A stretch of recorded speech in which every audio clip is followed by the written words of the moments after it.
Saudamos a todos os meus amados irmãos e irmãs com a paz do nosso Salvador Jesus Cristo. Sejam bem-vindos a mais um estudo bíblico da Palavra de Deus, nesse dia de sábado, na entrada do sábado. Feliz sábado a todos vocês. Antes de iniciarmos, vamos fazer uma breve oração. Maravilhoso Deus, Pai Criador dos céus e da terra e do mar, Deus de amor, Deus de infinita misericórdia, Deus de Adão, Deus de Eva, Deus de Abel, Deus de Sete, Deus de meus irmãos e irmãs, que aqui estamos diante de Ti, para Te agradecer por mais um sábado na Tua presença. Te pedimos o Espírito Santo para que Ele habite em nós e faça morada em nós, e nos dê entendimento, que nós possamos aceitar e entender o que o Senhor vai nos dizer. Nós te agradecemos pelos méritos de Cristo na cruz do Calvário. Amém. Bem, meus amados irmãos e irmãs, hoje nós vamos estudar sobre do sábado para o domingo, essa mudança. Quem autorizou essa mudança? Será que foi Deus? Isso está na sua palavra, essa autorização? Então vamos ver o que Deus tem para nos dizer. Embora já tenhamos visto que o sábado é o dia bíblico de repouso instituído por Deus, observado pelos crentes nos dias do Antigo Testamento, bem como pelo próprio Jesus Cristo e seus seguidores, nos tempos do Novo Testamento, a maioria dos cristãos hoje santifica o domingo. Quem fez ou autorizou a mudança? Tem ela o apoio das Escrituras? Neste estudo, essas questões serão esclarecidas. Peguem suas Bíblias, meus irmãos e minhas irmãs. Vamos ouvir a voz de Deus. Primeira pergunta: quantos e quais são os textos bíblicos que falam do domingo? Vamos ver. Vamos ver os textos. Primeiro, Mateus 28, verso 1. Mateus 28, 1 diz assim: No findar do sábado, ao entrar o primeiro dia da semana, Maria Madalena e a outra Maria foram ver o sepulcro. Elas só foram embalsamar o corpo de Jesus no fim do sábado, né? Mais uma afirmação que é no pôr do sol. Ok? Nenhum verso bíblico se refere ao domingo como um dia de adoração. Ver também Marcos 16, 1 e 9, Lucas 24, 1, João 20, verso 1 e 19, Atos 20, verso 7, 1 Coríntios 16, verso 2. Na Bíblia, o símbolo da ressurreição de Cristo é o batismo. Não o domingo, Romanos 6, de 3 a 8. Nenhum texto afirma que o primeiro dia da semana substituiu o sábado como dia de guarda. Vamos para outra passagem onde fala sobre o domingo. Marcos 16, verso 1 e 9. Marcos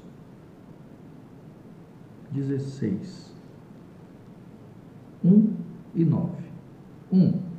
Passado o sábado, Maria Madalena, Maria mãe de Tiago e Salomé compraram aromas para irem embalsamá-lo. Verso 9. Havendo ele ressuscitado de manhã cedo, no primeiro dia da semana, apareceu primeiro a Maria Madalena, da qual expelira 7 demônios. Eu, quando fiz primeira comunhão, em 1980, disseram que era a guarda do domingo, porque foi no domingo que Jesus ressuscitou. Mas isso não está dizendo na palavra de Deus que era para ser mudado, João A outra passagem está em João, verso 1 e 19. João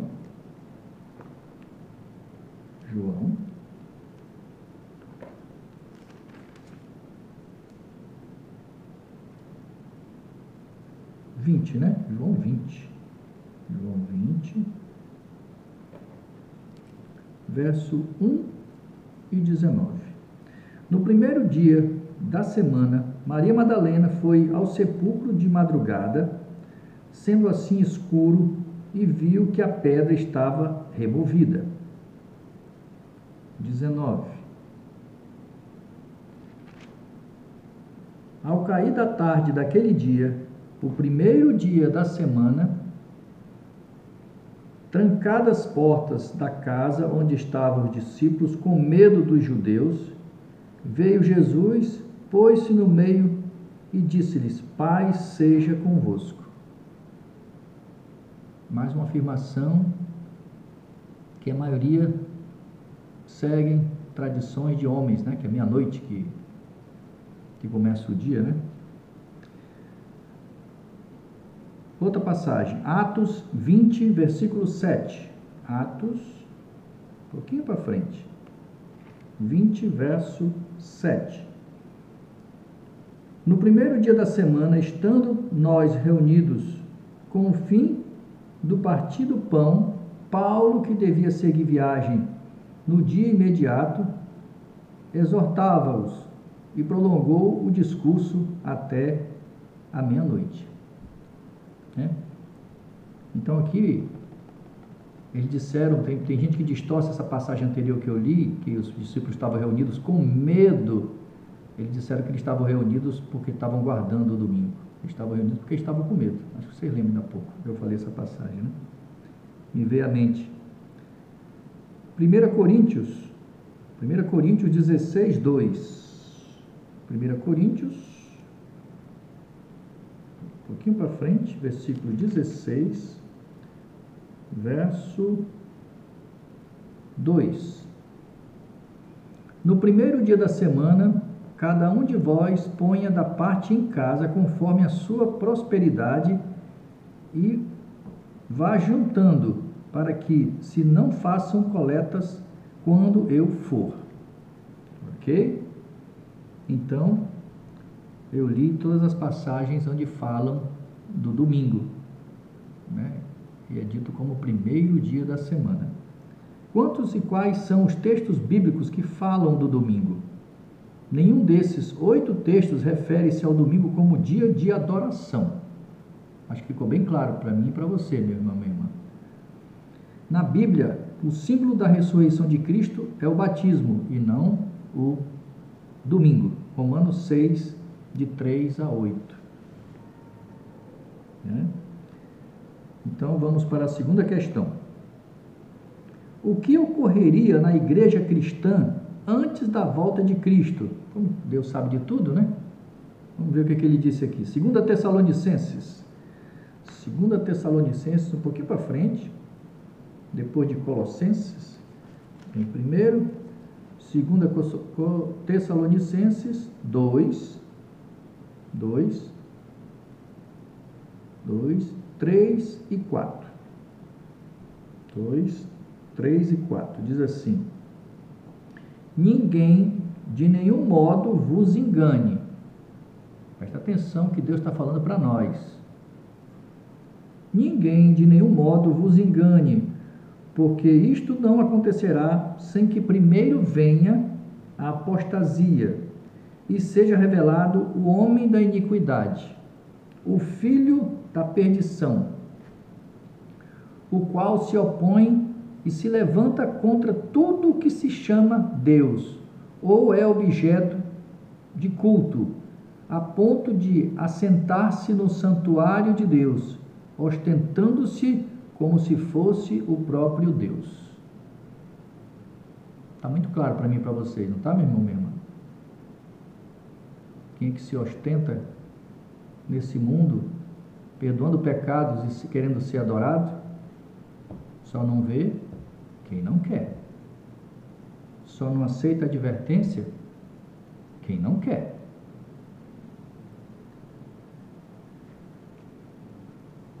Outra passagem, Daniel 8:12. Daniel, vamos lá, voltando, Velho Testamento. Não é sempre assim? Um pouquinho aqui, um pouquinho ali, falando do mesmo assunto. Daniel 8:12. O exército lhe foi entregue com o sacrifício diário por causa das transgressões, e deitou por terra a verdade, e o que fez prosperou. A verdade de Deus foi jogada por terra, e o que está sendo feito, e vocês vão entender um pouquinho mais para frente, prosperou, porque a maioria não guarda o sábado, guarda o domingo. Nós vamos saber o porquê, né? O que mais? Só. O que ocorreria na igreja cristã antes da volta de Jesus? A verdade seria jogada por terra, a igreja de Cristo passaria por um período de apostasia. O que é apostasia? Abandono da verdade, né? A verdade ia ser abandonada. E seria dominada por pessoas que não seguiriam a verdade, porque a maioria não segue a verdade, introduzindo nelas costumes e práticas pagãs, tradições de homens. Ok? Vamos para a terceira pergunta. Que prática era observada entre os pagãos nos tempos de Moisés? Deuteronômio, vamos lá para o início. Deuteronômio, capítulo 4, 19. Deuteronômio 4, 19. Guarda-te, não levantes os olhos para os céus, e vendo o sol, a lua e as estrelas, a saber, todo o exército dos céus, sejam seduzidos a inclinar-se perante eles, e descultos aquelas coisas que o Senhor teu Deus repartiu a todos os povos. É o 19, cadê? Se eu ainda estou nele? Sim. A todos os povos debaixo de todos os céus. No tempo de Moisés, os pagãos adoravam o sol, a lua, as estrelas, os astros, colocados no firmamento, que fizeram separação entre o dia e noite, e demarcarem sinais para estrelas, para dias e anos, e alumiar a terra. Gênesis 1, 14 e 15. A criação era adorada em lugar do Criador. Lembra dos tempos de Noé? Romanos 1, 25. Deixa eu ver se tem outra passagem aqui. Ainda em Deuteronômio, capítulo 17, 2 e 3. 17,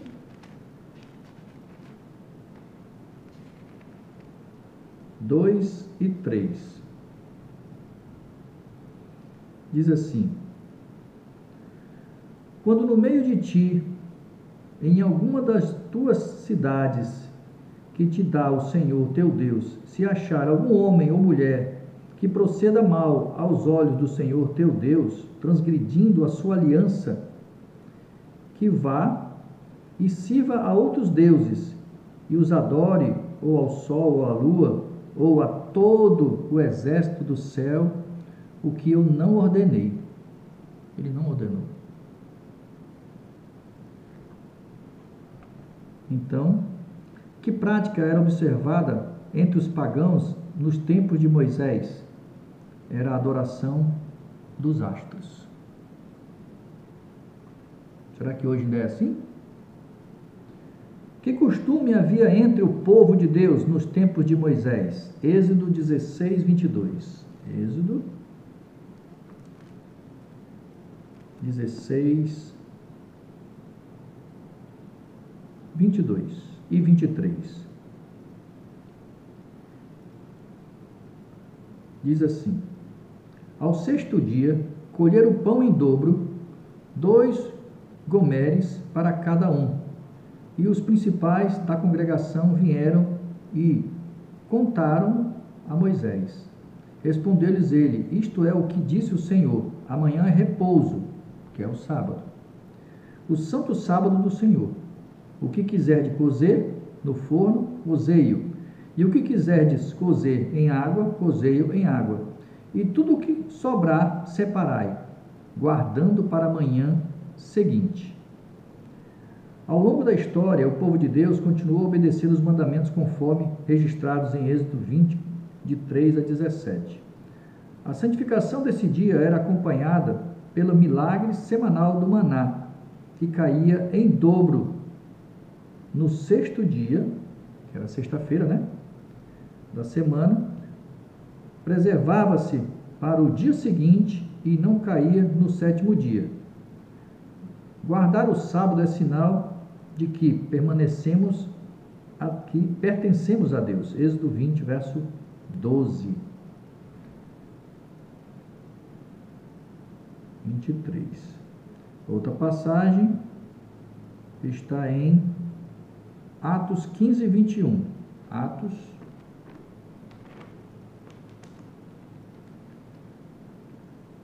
15, 21.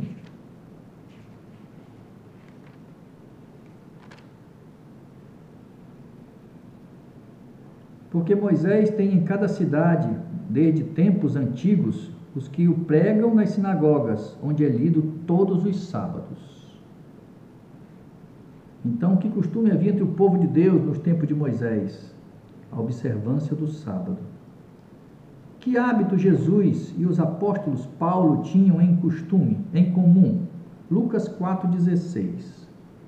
Lucas 4:16. Indo para Nazaré, onde fora criado, entrou num sábado na sinagoga, segundo o seu costume, e levantou-se para ler. Outra passagem está em Atos 17:2. Atos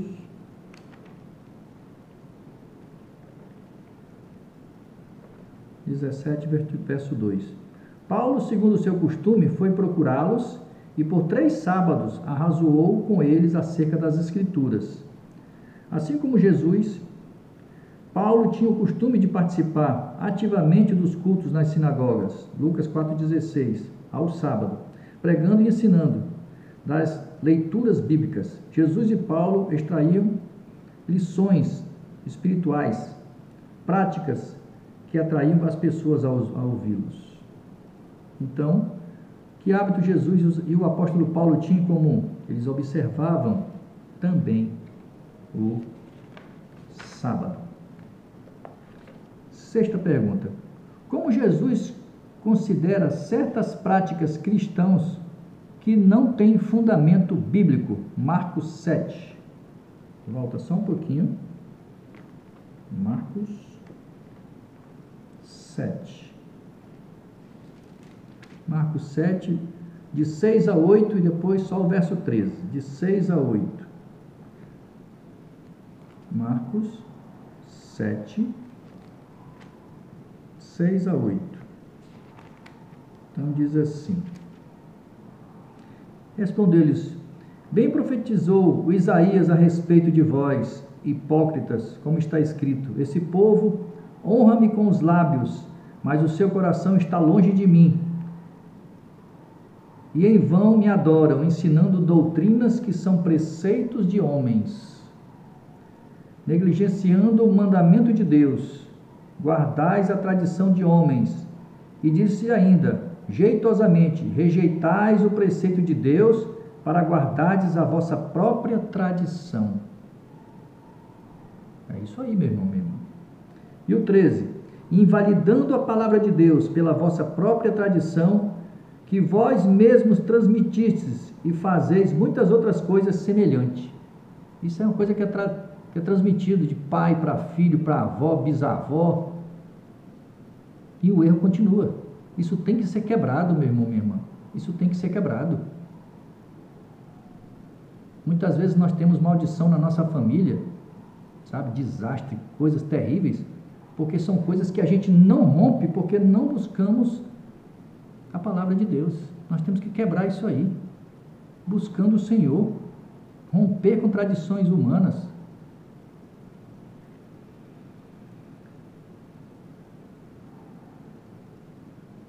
Muitos seguem tradições de homens que estão em oposição ao mandamento de Deus.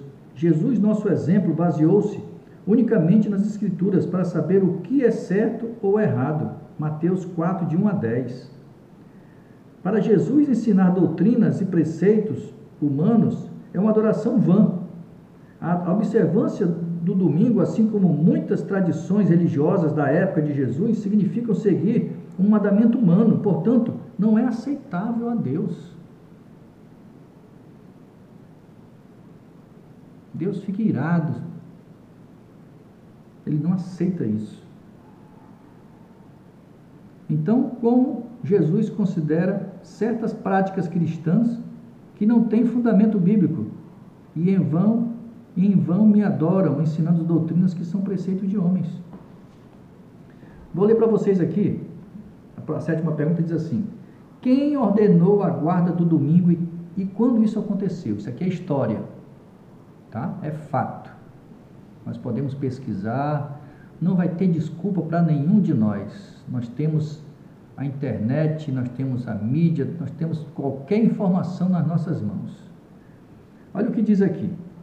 Foi o imperador Constantino, no dia 7 de março do ano 321 depois de Cristo, a Igreja Romana adotou oficialmente a observância do domingo no ano 364 depois de Cristo. Olha só, Roma adotou oficialmente no ano 364. No concílio de Calcedônia. Constantino era adorador do deus Sol. Converteu-se superficialmente, trazendo para a igreja cristã essa e outras práticas pagãs. O mandamento da igreja determina e especifica a lei do Senhor. Aos domingos e nos outros dias de festas de preceitos, os fiéis têm a obrigação de participar de missa.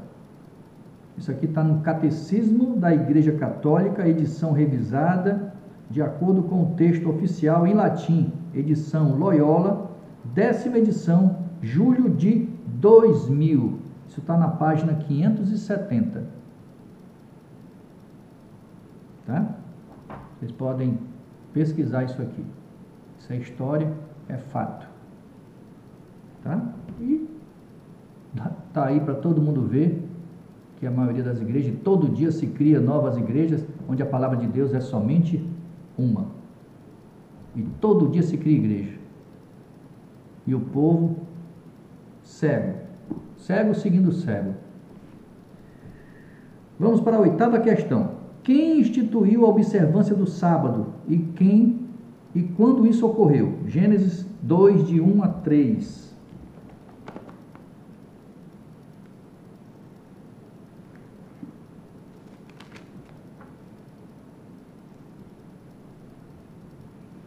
Assim, pois, foram acabados os céus, a terra e todo o seu exército, e havendo Deus determinado no dia 7º a sua obra que fizera, descansou nesse dia de toda a sua obra que tinha feito. E abençoou Deus o dia 7º e o santificou, porque nele descansou de toda a obra que, como Criador, fizera. Deus estabeleceu o sábado na criação. Ele não tinha feito nem Adão ainda. Antes mesmo da entrada do pecado, o sábado é um dia destinado a toda a humanidade. Jesus nos diz que Deus criou o sábado para benefício do ser humano. Marcos 2, 27 e 28. Ele não fez para judeus, não. Todo ser humano. É na palavra de Deus. Quem falar isso para você não conhece a palavra de Deus. E é mentiroso. E o pai da mentira é Satanás.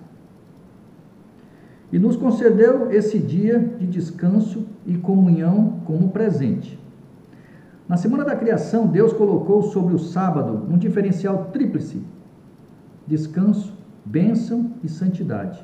Não importa com que sinceridade alguém guarde outro dia da semana, Isso não o torna santo. Apenas Deus pode tornar um dia santo. Ok? Êxodo 20, de 8 a 11. Êxodo 20, de 8 a 11. Lembra-te. Por que lembra-te? Por que, Senhor, lembra-te? Lembra-te, porque a maioria esquecer, meu filho e minha filha. A maioria desprezar, meu filho e minha filha. A maioria anda com a minha palavra embaixo do braço, mas não lê, não cumpre, está servindo só de enfeite. Não segue o que eu falo, segue tradições de homens. É por isso que eu botei lembra-te, para não ter desculpa. Lembra-te do dia de sábado, para o santificar. 6 dias trabalharás e farás toda a tua obra, mas o 7º dia é o sábado do Senhor teu Deus. Não farás nenhum trabalho, nem tu, nem teu filho, nem tua filha, nem teu servo, nem a tua serva, nem o animal, nem o forasteiro, das tuas portas para dentro. Porque em 6 dias fez o Senhor os céus, a terra e o mar, e tudo que neles há. E ao 7º dia descansou, por isso o Senhor abençoou o dia de sábado e o santificou. Isso é mandamento, é um dos mandamentos, e é o mandamento que é mais desprezado, é esse aqui. É o sábado. É lei. Vocês sabem o que é lei? Lei é lei. Lei é lei. Jesus não veio mudar nada não, ele veio cumprir, e ele obedeceu. Ele disse que até que tudo se passe, nem o i nem o tio mudará da lei. É lei.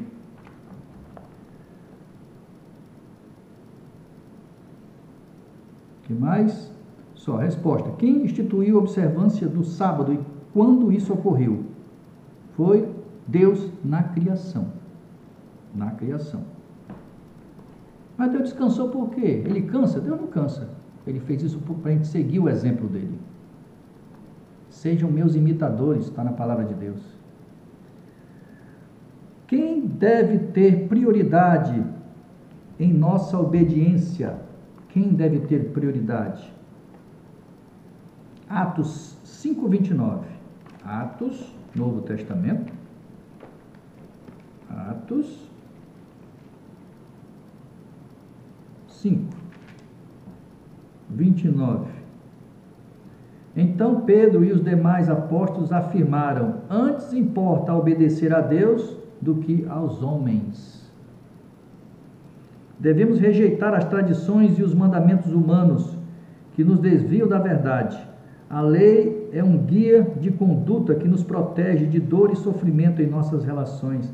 A obediência demonstra intimidade com Deus, pois só Ele pode mudar o nosso caráter e nossas inclinações para o mal. Só Ele. Quer ter intimidade com Deus, meu irmão, minha irmã? Obedeça os seus mandamentos. Aí você vai ver Deus ouvindo as tuas orações. Você vai ver milagres acontecendo na sua vida. Você vai ter paz, mesmo em problemas. Deus diz, no mundo tereis aflição, tenha bom ânimo, eu venci o mundo. Por intermédio de seu Espírito Santo, Ele nos capacita a obedecer e escreve os princípios da lei em nosso coração. Jeremias 31:33. Jesus é o centro da nossa adoração e serviço. Separou o sábado como um dia especial de relacionamento com Ele. Ser fiel na observância do sábado é demonstrar amor a Jesus. A obediência a Deus deve estar acima de todos os outros interesses humanos. O Senhor protegerá os que tiverem o seu selo na fronte. Ele vai proteger. Nada vai acontecer com os selados. Eu ainda vou dar esse estudo também. Assim, Ele demonstra que atua em favor do seu remanescente, fiel, e cumprirá a promessa de Deus. Grande paz têm os que amam a tua lei. Para eles não há tropeços. Salmo 119, 165. Meu irmão, minha irmã, são mais de 8.000 promessas na Bíblia, entre o Novo e o Velho Testamento. Eu digo, quando eu oro, Senhor, eu quero que essas 8 promessas se cumpram na minha vida.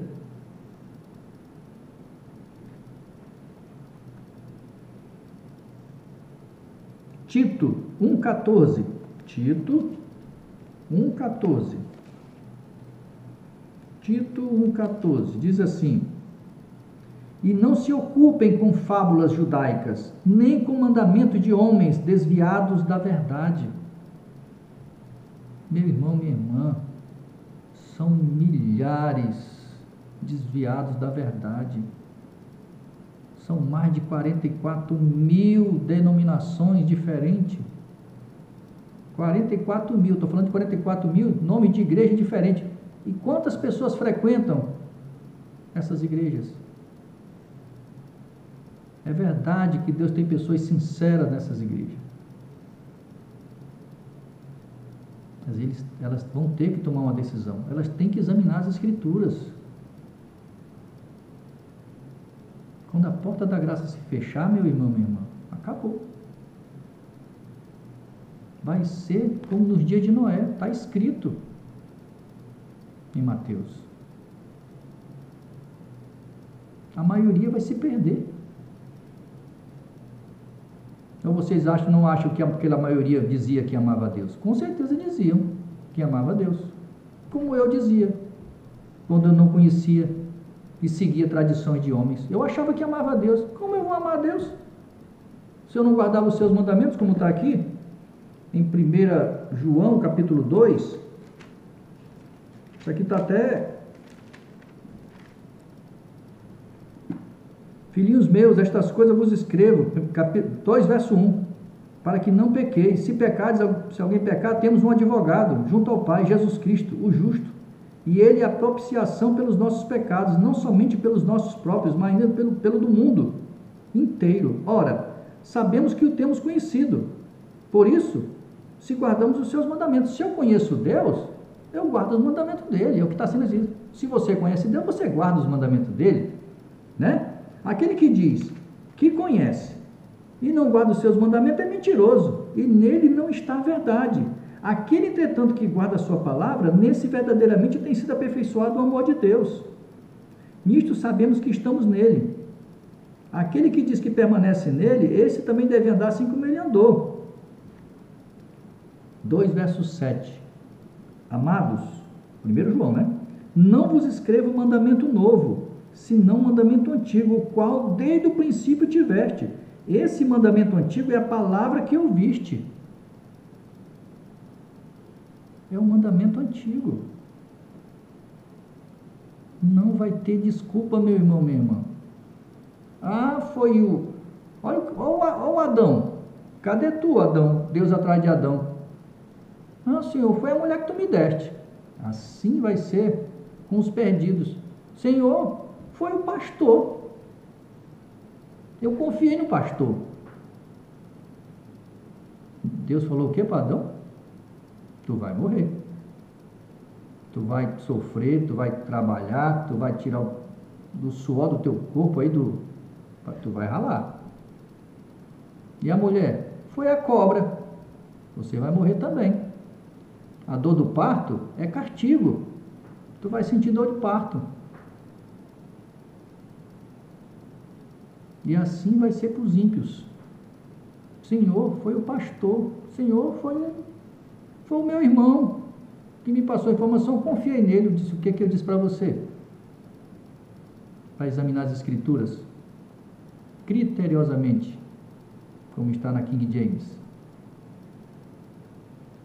O que eu falei para você? Maldito o homem que confia no homem. O que eu falei para você sobre tradições de homens? O que eu falei para você que eu não mudo?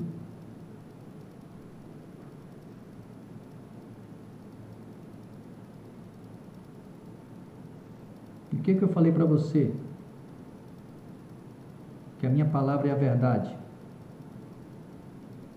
A minha palavra é a verdade. E as obras que Deus diz que vai cobrar de nós, meu irmão, minha irmã, é fato. A partir do momento que você passa a conhecer esse Deus, tem intimidade com Ele, você fica louco para falar desse Deus para as pessoas. Não tem como. É impossível uma pessoa que se relaciona com Deus não queira falar desse Deus, ensinar outras pessoas. É isso que Deus fala. Vamos lá, em João João capítulo 15.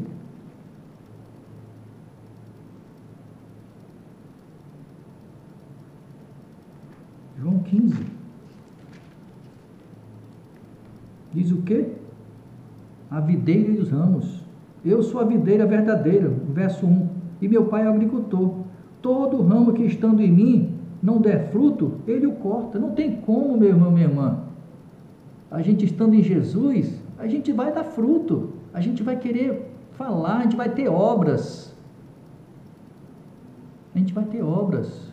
Nós teremos estrelas na nossa coroa. Essas estrelas representam pessoas que nós levamos a palavra, e essas pessoas se salvaram através de nós. Deus precisa de mim e de você para sermos usados por eles, e eu falo isso para Ele nas minhas orações: Senhor, usa-me como instrumento em Tuas mãos, me quebra, Senhor, me faz um vaso novo, me usa, para que eu leve a palavra, por mais que não dê valor, desprezem, mas eu vou falar de Ti, que goste ou não, mas eu vou falar de Ti,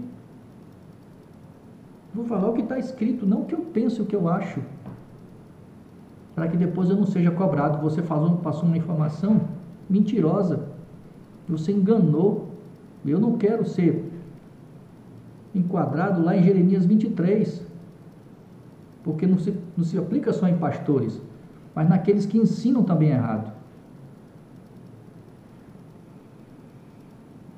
Então, ele corta, e todo aquele que dá fruto limpa, para que produza mais frutos ainda. Vós já estáis limpo pela palavra que vos tenho falado, permaneceis em mim. Se nós permanecermos no Senhor, e eu permanecer em vós, Ele vai permanecer em mim e vocês. Como não pode um ramo produzir fruto de si mesmo, se não permanecer ligado à videira, que é Cristo? Eu tenho só que dar bons frutos se eu estiver ligado a Ele. Não tem como eu falar diferente do que está escrito na palavra de Deus, meu irmão, minha irmã. Aquele que não está ligado à videira, ele vai conduzir erradamente as suas ovelhas. Ele vai mentir para vocês. Ele vai enganar vocês. Então o que está acontecendo? A maioria estão sendo enganados. Assim nem vós o podeis dar, se não permanecer em mim. Eu sou a videira, vós os ramos. Quem permanece em mim e eu neles, esse dá muito fruto, porque sem mim nada podeis fazer. Sem Ele eu não posso fazer nada. Nós não somos nada. Nós somos mortos-vivos. Se alguém não permanecer em mim, será lançado fora, e semelhante ao ramo secará, morte espiritual. Quem está afastado de Cristo, só vive angustiado, só vive na tristeza, só vive em depressão, porque não sabe se relacionar com Deus. Sabe o que é depressão, meu irmão, minha irmã? É espírito ruim, que você não ocupa o seu corpo, que é sagrado, foi comprado com sangue precioso e que não nos pertence, assim está na palavra. Mas que a gente não sabe se relacionar com Deus, esse corpo fica vazio, esse templo ocupado por espírito imundo, que a gente não percebe, assim como Pedro, lá em Lucas, diz que ele foi usado por Satanás, pelo próprio Satanás, e nem percebeu. Chamou Cristo reservado, que Cristo falou para eles que eles iam ter que passar pela morte da cruz. Pedro chamou reservado: Senhor, repreenda, o Senhor não precisa passar pela morte da cruz. Jesus olhou para isso: aparte de mim, Satanás, tu é pedra de tropeço. Pedro nem entendeu por que Cristo chamou ele de Satanás. Se permanecerdes em mim e as minhas palavras permaneceis em vós,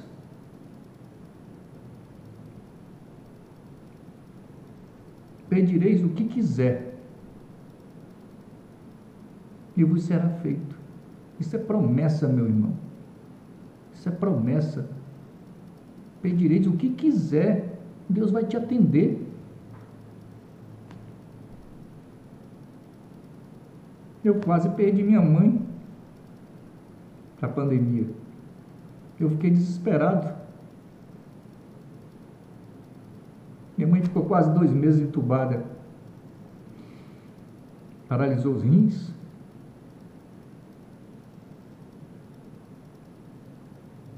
Depois ela voltou, mesmo desenganada, depois teve 3 paradas respiratórias, entubaram de novo.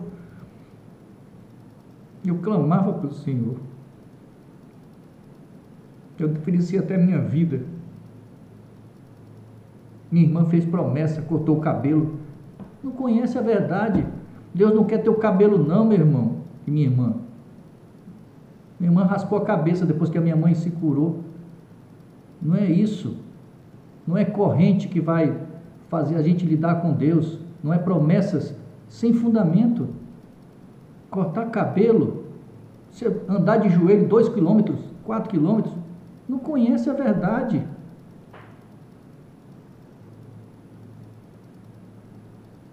Eu pedi oração de vários irmãos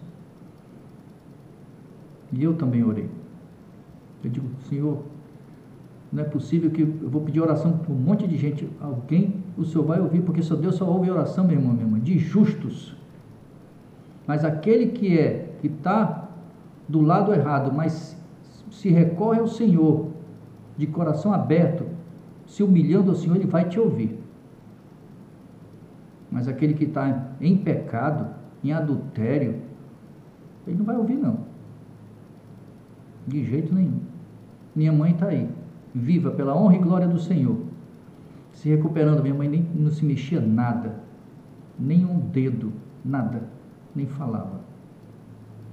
Minha mãe é um milagre, 2 milagres que Deus fez na vida da minha mãe. E eu disse para ele, Senhor, eu dei isso tudo para minha mãe, o Senhor não vai permitir que ela se batize? E Ele permitiu. Eu só espero que ela se batize, quando ela se recuperar totalmente. Se guardares os meus mandamentos, permanecede no meu amor, assim como também eu tenho guardado os mandamentos de meu Pai, e no seu amor permaneço. Então, meu irmão, minha irmã, vamos finalizar o estudo? Então, quem instituiu a observância do sábado, quando isso ocorreu, foi Deus, na criação. E quem deve ter prioridade em nossa obediência? Antes obedecer a Deus, não importa, e não se importe com os mandamentos de homens, desviados da verdade. Jesus é o centro da nossa adoração e serviço. Separou o sábado como dia especial de relacionamento com Ele. Ser fiel na observância do sábado é demonstrar amor a Deus. Recapitulando, a palavra domingo não aparece na Bíblia, e sim o primeiro dia da semana. Constantino trouxe o domingo, o dia do sol, do paganismo, e permanece até o dia de hoje. Os pagãos adoram o sol no primeiro dia da semana. Sem querer, meu irmão, você está adorando o sol. Sem querer. Sem ter noção da verdade. Assim como eu guardei e adorei sem saber que estava adorando. O decreto de Constantino, datado de 7 de março do ano 321. É isso. No próximo estudo, nós vamos estudar sobre os princípios de saúde. Meu irmão, minha irmã, busque o Senhor, se relacione com Ele, deixe Deus te ajudar. Ele quer te salvar, Ele quer me salvar.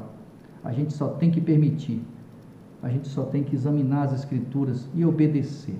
Só isso que temos que fazer. E ter coragem de romper com o pecado. Ter coragem de dizer, eu vou sair daqui, porque eu estou na mentira. Tenha coragem, meu irmão, minha irmã. Tenha coragem.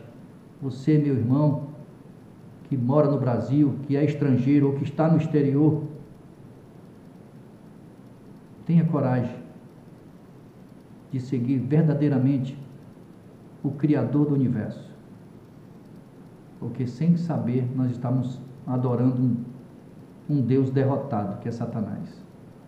Ele se acha Deus, mas ele é um derrotado. E todas as batalhas que ele teve com Jesus, ele perdeu. E a última foi na cruz do Calvário. E ele achou que tinha vencido.